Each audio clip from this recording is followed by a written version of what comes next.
Kerja bagus trio Chelsea di timnas Inggris, tanpa gol tapi sumber kreativitas.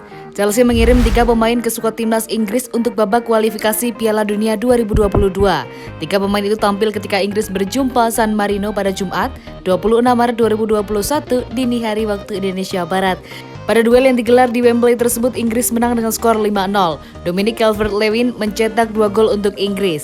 Sedangkan 3 gol lainnya dibagi rata oleh James Ward-Prowse, Raheem Sterling, dan Ollie Watkins.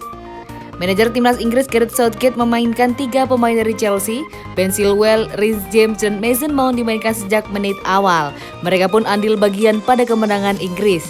Mount dan James hanya bermain selama 45 menit, namun mereka tampil sangat bagus. Mount mencetak otak serangan Inggris.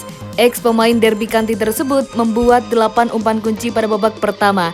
James membuat 3 umpan kunci walau hanya tampil selama 45 menit. Sementara Chilwell yang tampil penuh juga menunjukkan performa sangat apik.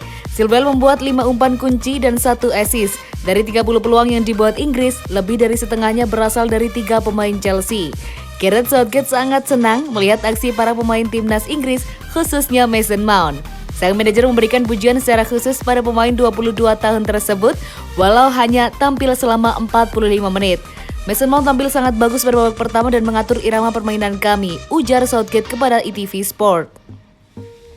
Kami bermain seperti yang kami inginkan. Saya benar-benar puas dengan cara kami menekan ketika kehilangan bola. Tentu saja ini merupakan lawan yang harus kami kalahkan. Tapi saya pikir para pemain menjalankan tugasnya dengan sangat baik, tegas Southgate.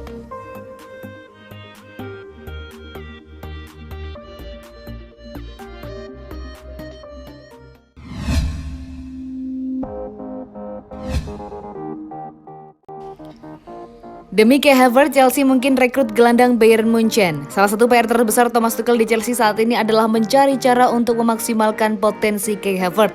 Gelandang Jerman ini cukup lambat beradaptasi dengan Premier League. Havertz jelas kesulitan sejak awal musim, baru membaik sekitar 2 bulan terakhir. Di era Frank Lampard, Havertz bahkan sempat diturunkan di banyak posisi berbeda.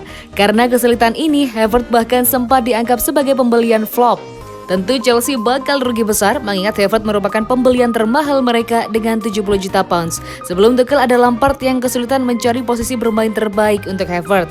Saat masih bermain di Leverkusen, Havertz menunjukkan permainan terbaiknya sebagai gelandang serang tepat di belakang striker. Bukan hanya Lampard, Tuchel juga kesulitan menemukan peran terbaik Havertz di lapangan. Meski baru-baru ini Havertz tampil apik kala Chelsea mengalahkan Everton 2-0. Penampilan apik sesekali inilah yang menandakan bahwa masalah Havertz belum sepenuhnya tuntas. Masih ada pertanyaan besar soal posisi terbaik Havertz, entah di sayap atau sebagai gelandang serang. Kini mumpung jeda internasional, Tuchel mungkin bisa menemukan jawabannya dengan melihat permainan Havertz bersama timnas Jerman. Saat bermain di timnas, Havertz sering menyuguhkan performa luar biasa, berkontribusi langsung pada kemenangan tim. Rahasianya terletak pada keberadaan Leon Goretzka sebagai gelandang bertahan. Goretzka mengisi ruang persis di belakang Havertz. Alhasil Havertz diberi kebebasan memamerkan kreativitasnya untuk menciptakan peluang bahkan menembak sendiri. Goretzka sendiri merupakan salah satu pemain terpenting Bayern Munchen musim ini. Dia masih 26 tahun, karirnya masih panjang. Kontrak Goretzka yang sekarang bakal berakhir pada tahun 2022 mendatang. Ini bisa jadi celah Chelsea untuk membeli sang gelandang dan membantu Havertz.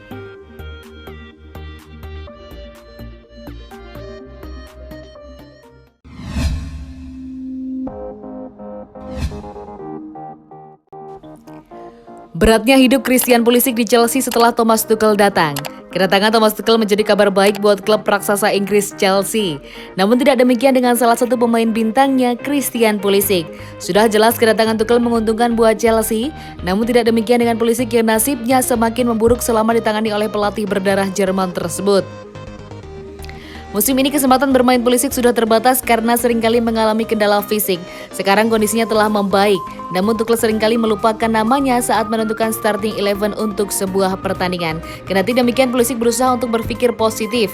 Ini bukan hal yang mudah, sudah jelas kalau saya adalah seorang yang selalu ingin bermain.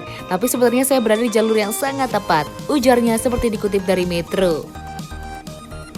Saya suka menghadapi tantangan, saya senang.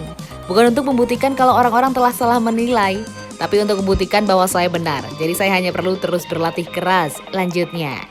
Pulisic sedang memenuhi panggilan timnas Amerika Serikat untuk menjalani beberapa pertandingan selama masa jeda internasional.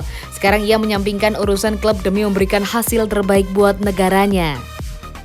Terlepas dari apa yang sedang terjadi pada level klub, saya merasa sangat senang bisa berada di sini dan bersemangat untuk mewakili lambang ini lagi, pungkasnya. Pulisic bermain sejak menit awal saat bersama timnas Amerika Serikat bertemu Jamaika dalam laga persahabatan yang berlangsung di Stadion Wiener Neustadt, Jumat 26 Maret 2021. Amerika menang dengan skor 4-1 tanpa ada nama Pulisic di daftar pencetak gol.